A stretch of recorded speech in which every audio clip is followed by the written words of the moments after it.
Recap of freestyle. Freestyle just finished a couple of days ago, and it finished with quite a lot of controversy coming from you, coming from pretty much all the players, in fact. A lot of discussion back and forth between some of the players against some of the players against the organizer and so on and so forth. A lot of different points of opinion. So, but also, they deleted your interview, man. They put it back up. They put it back up today. I think yesterday. The backlash. Yeah, well, Backlash came. I don't think they had any need to remove it in the first place. But yeah, eventually they put it back up. Okay. It's not like Were you offended by that? Not really, but I mean, the thing is, obviously they're not censoring me, right? I can speak pretty freely. I don't think their intention was to. I just don't know why they decided to delete it. I guess to have time to discuss what to do, but it usually doesn't work very well to do that. Yeah. If you try to hide something, usually it tends to come out in a more Tenfold. The Streisand effect, right? But I had some complaints, which I'm sure they'll work in the future to do better. I don't think it really made sense to not say anything because, they're going to have more events. I'm probably going to play more of their events. So why should I not let them know that there's some issue? So what did you say? Let's redo the interview more or less. Like, what was the biggest complaint about the event, about the organization? Obviously, this came after your loss against Hikaru, because there were some. It was after the tournament, after the tournament. Yeah, it was after I beat Arjun. But yeah, I didn't want to give an interview immediately after I lost the match versus Hikaru. Mm-hmm. First of all, because I was going to wait anyway, and also I still had to play another match, so there was still something at stake. It was a match for 10 grand. It was a match for some extra circuit points. So there was something to play for against Arjun. And I was going to say something either way, but of course it helps a bit if you win, then at least, you don't look super salty. Mm-hmm.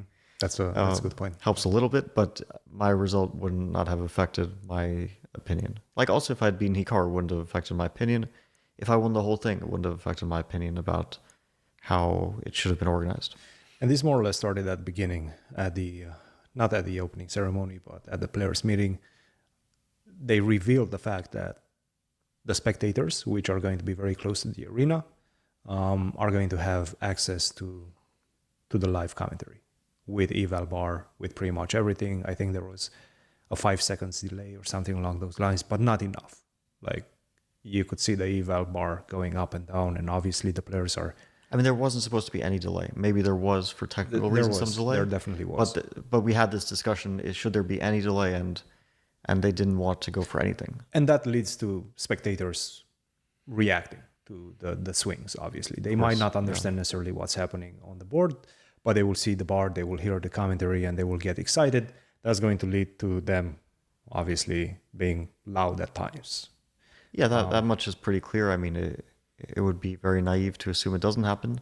If you've been to any sort of anything which involves people, they do tend to react, and also people tend to get loud. Yeah. Regardless of the environment, people tend to get loud, and the louder it gets, the louder people become.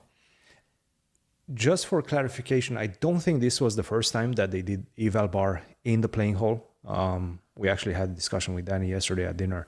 He did say they did that during Paris as well, but they had some very strong earphones. Well, in the end, they removed it because they couldn't ensure. So they removed the eval bar, and then they, I think, gave some sort of refund.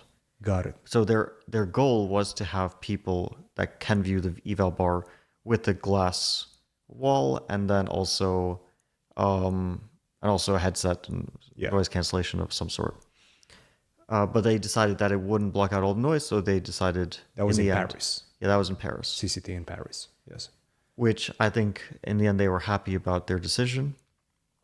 But it's a totally different scenario. I mean, to start with, we've had live audience at many events, but usually They're just there to watch the players playing the games without any information.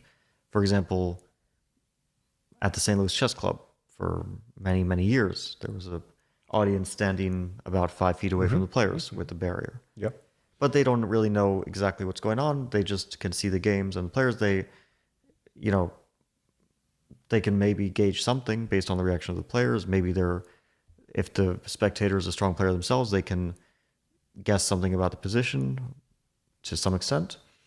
But they don't know exactly what's going on. And also, when you have something that reacts very quickly, then people tend to react strongly to that. So it's not even commentary, but just you see The bar. a bar which moves very quickly and happens in a fraction of a second. And it can go from all the way up white to all the way down for black. The most glaring example, especially in the first few days, was the game between Magnus and Wesley, when Magnus basically allowed checkmate in a few moves. Sure. That's one And example. You could hear actually on the broadcast the audience just like gasping, and then both of the players more or less realized that probably Wesley would have found it anyway. Sure, most likely, yeah. But it led to a checkmate, and Yeah, I think the one thing is that when you have something that's very visual like that, people will react. If it was just commentary, I think people could definitely react as well. But there would probably be a delay on the commentary as the commentators say, oh, something's happening, what's happening? And it would take like maybe 5-10 seconds.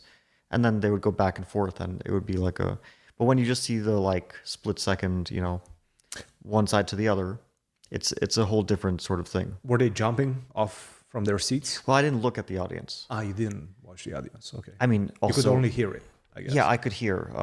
I wouldn't want to look towards the audience for many reasons. One is because I don't want people to think that I'm looking there and maybe someone's giving me a signal. That's another issue entirely, that there would be ways for the players and the audience to interact. And there was no protection against that. There is the visual element where if I want, I can have someone in the audience who signals and I can freely see them and they have information because they had their phones with them too. So another thing that I had an issue with, which like that was the first thing I raised. Can audience have their phones? And then before we could even resolve that, Hikaru mentioned that the audience can actually see the eval bar, something that he knew that I didn't know. And then we got into that discussion because obviously the phone thing became an entirely separate issue when you just have the information freely there. So yeah, I think they didn't take the security as seriously as it should have been. I mean, I can give you an example how it would be very easy to orchestrate like cheating with the second person in the audience. Of course. I mean, like No, without that would be without very even easy. like That would be giving very giving easy. looks Yeah. to the audience, which of course might give a sign that I'm doing something. I can exit the stage, and then when I'm coming back, at that point, the person I would have like a very clear. There's a view. big move. Yeah, like I basically the boards were in a kind of a semicircle like this, and then to go out into the players, there was a backstage area, players room with like food and water and whatever. You would go out like this, and then when you come back in, you have a direct view to the audience. It would even be very natural that once I'm walking out, someone in the front row gives some sort of signal. I just need 5 different signals for pieces. Yeah. I know the piece, and then I just know which piece to move. For example, I mean, just off the top of my head, something stupid like that.